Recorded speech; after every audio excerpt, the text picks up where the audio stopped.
Now, obviously, Breath of the Wild has more options, but it's a little deeper than that. There are 9 weapon types and 3 bow types with 6 ammo types, and while you're not required to use more than one of each weapon, bow, and ammo, your options completely change how fights go.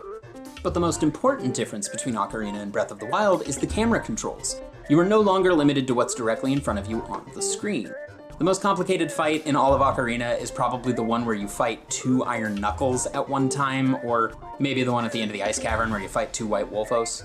Fights in Breath of the Wild can have like 10 Bokoblins and a Moblin on screen all at the same time.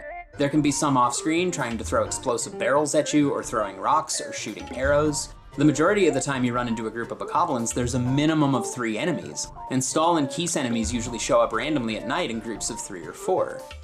Just like in Ocarina, there are lots of enemies that are the sole focus of fights, but there's no waiting period between sections where you avoid attacks and deal damage.